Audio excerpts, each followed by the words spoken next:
Hey, welcome to Zach's Tech Turf. Today, I'm going to be planning a monster $800 gaming PC build, but the kicker is that I can only use parts on Amazon and parts that are available on Prime right now. So just know that if you're getting into PC gaming and you have a Prime account, you could potentially have this build delivered to your doorstep in 2 days with free shipping. Think about that for a minute. Let's get into it. Now, before getting into the build real quick, I have 3 disclaimers for you real quick. The first one is that this build isn't going to be the top of the line best bang for your buck build. That's not usually how I roll. Instead, this build is going to have a baller color scheme and you're going to want to show it off. It's not going to be one of those maximum performance PC builds where your RAM sticks look like puke green and you have those ketchup and mustard cables out of your PSU. No, this build's going to look pretty baller. Now, the second disclaimer is that I'm not actually going to be building this PC on camera today. I'm pretty confident in this build that I actually would spend the money and build it on camera for you guys,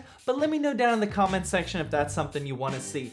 Also down there in the description, I'll have links to every part I talk about, and make sure you check there because you might actually find better prices than I did, depending on when you watch this video. And the third disclaimer is, what do you guys think about me standing here? This is obviously the first time I've ever stood here, and I kind of feel awkward, but I don't know, maybe it's cool. Okay, so the first part in our build list has got to be a processor, and the one I chose today is the AMD Ryzen 5 1500X for $185. This is a 4-core, 8-thread CPU that boosts up to 3.7 gigahertz, and it does come with a Wraith cooler, and it can handle some light overclocking. Now, if you want to spend a few extra bucks and you aren't super strict about the budget, you can certainly go with something like the 1600 or 1600X because those have 6 cores, but I wanted to stay super strict at the $800 budget, so that's why I went with this one. Next up on my list is the motherboard, and here I saved some money and went with the Asus Prime B350M Micro ATX, which only costs 70 bucks. If you think you'll ever have a build with 2 graphics cards in either SLI or Crossfire,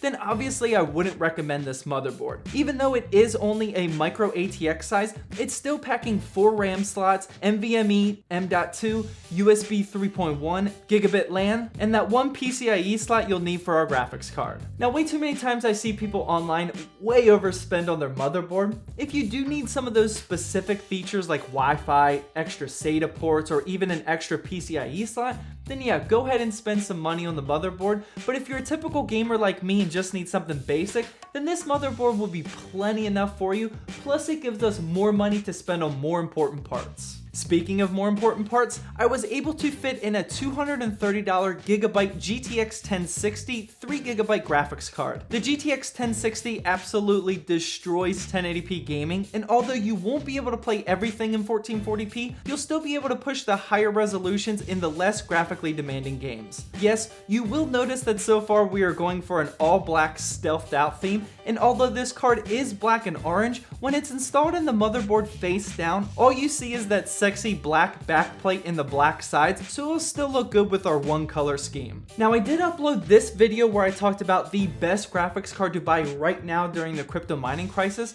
but this GTX 1060 is actually at a pretty solid price. But if you either want to wait for the prices to go down even farther or for a new graphics card to come out, then I would definitely watch that video first. Continuing with our all black stealth theme, I picked some Kingston HyperX Fury all black RAM. This DDR4 2x4GB kit is running at 2666 megahertz, costs about 78 bucks, and the 2 sticks will allow us to run them in dual channel. Now, 8GB of RAM definitely is enough for all games in 2017, but just know that some games are starting to utilize more than 8GB, especially the non-optimized ones, but the motherboard that we picked has 4 RAM slots, so you can easily add another 8GB kit in the future. Moving on to the case so you guys can start to see this build come together, I went with a Thermaltake Versa N24 Black ATX mid-tower gaming case, and this will happily house all of our black setup. Although this is a bit bigger than the Micro ATX motherboard we selected, this will give you plenty of room to build and for future upgrades,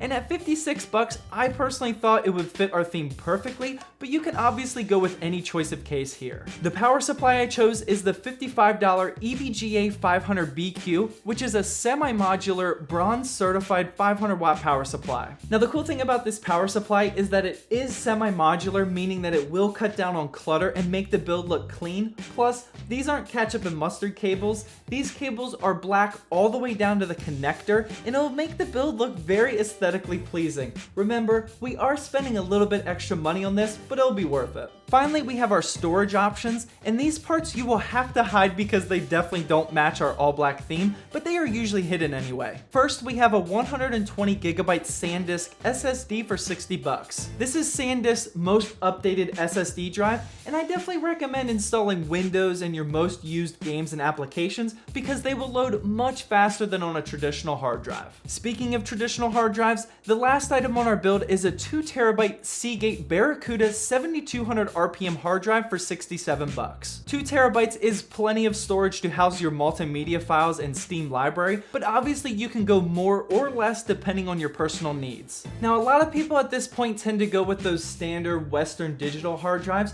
and those are fine. I actually use those in my $350 build up here, but I personally have a Seagate Barracuda, and this thing actually outperforms my high performance WD Black hard drive, so that's why I went with this. So overall with this Amazon Prime build, we are looking at just above $800, and that does include the 2-day free shipping if you have an active Prime subscription. Another thing to note is that yeah, you definitely could save a ton of money by shopping on other websites and being a little patient waiting for deals, but like I said in the beginning of this video, you could potentially have this entire build in 2 days at your doorstep, and that's pretty cool. Before closing out this video, obviously I can't benchmark this system myself, so I searched up some benchmarking videos with the exact same setups, Ryzen 5 1500X, 8 gigabytes of DDR4, and a GTX 1060, and I found some great results. I'll have some of these videos down in the description. With this build, you can expect 90 to 110 frames per second in GTA 5 in 1080p in very high settings, 80 to 90 FPS in Battlefield 1 in 1080p with high settings,